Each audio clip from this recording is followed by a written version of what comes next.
ವೀಕ್ಷಕರೇ ನಮಸ್ಕಾರ. ಇವತ್ತು ನಮ್ಮ ಮನೆಯಲ್ಲಿ ಟೀ ಜೊತೆಗೆ ಸೋಯಾಬೀನ್ ಕಬಾಬ್ ಮಾಡ್ತಾ ಇದ್ದೀನಿ.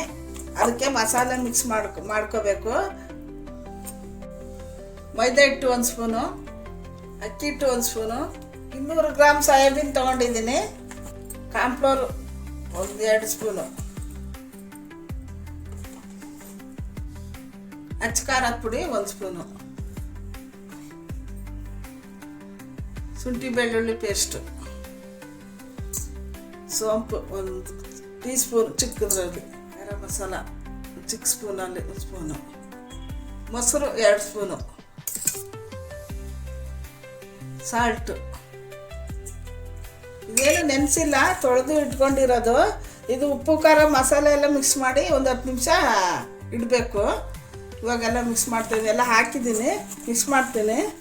ನೀರು ನೋಡ್ಕೊಂಡು ಹಾಕ್ಕೊಳ್ಳಿ. ಮೊಸರು ಹಾಕಿದ್ದೀನಲ್ಲ, ಇದು ಕಲಸಿರೋ ವಾಶ್ ಮಾಡೋದು ನೀರು ಇರುತ್ತೆ, ನೀರೇನು ಹಾಕೋದೇ ಬೇಕಿಲ್ಲ, ಸ್ವಲ್ಪ ಅಷ್ಟೇ ನೀರು.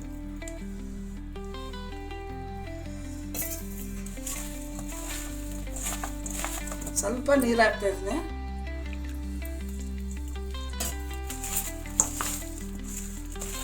ನೋಡಿ, ಈ ಥರ ಮಿಕ್ಸ್ ಮಾಡಿದ್ದೀನಿ.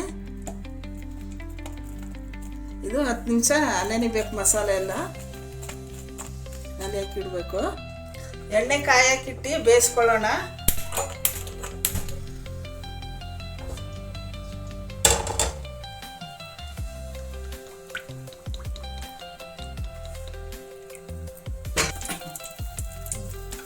ಎಣ್ಣೆ ಕಾದಿದೆ, ಹಾಕ್ತಾ ಇದ್ದೀನಿ.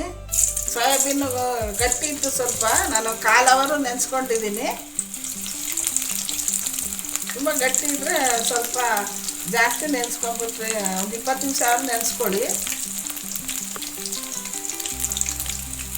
ಇದು ಆರೋಗ್ಯಕ್ಕೆ ತುಂಬ ಒಳ್ಳೆಯದು.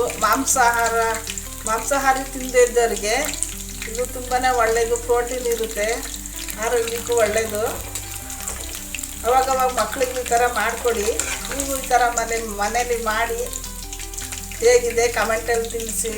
ನಮ್ಮ ಚಾನಲ್ ಸಬ್ಸ್ಕ್ರೈಬ್ ಮಾಡಿ, ಸಪೋರ್ಟ್ ಮಾಡಿ. ಇದಾಗಿದೆ. 3 ನಿಮಿಷ ಮೀಡಿಯಮ್ ಉರಿ ಇಟ್ಕೊಂಡು ಬೇಯಿಸ್ಕೊಂಡಿದ್ದೀನಿ. ನೋಡಿ, ಈ ಥರ ಆಗಿದೆ, ಬಂದಿದೆ. ಜಾಸ್ತಿ ಬೇಯಿಸಬೇಕು ಹೋಗ್ಬೇಡಿ, ಮೀಡಿಯಮ್ ಉರಿಲಿ ಇಟ್ಕೊಂಡು ಬೇಯಿಸ್ಬೇಕು. ನಮ್ಮ ಚಾನಲ್ ನೋಡಿದವ್ರಿಗೆ ಎಲ್ರಿಗೂ ಧನ್ಯವಾದಗಳು.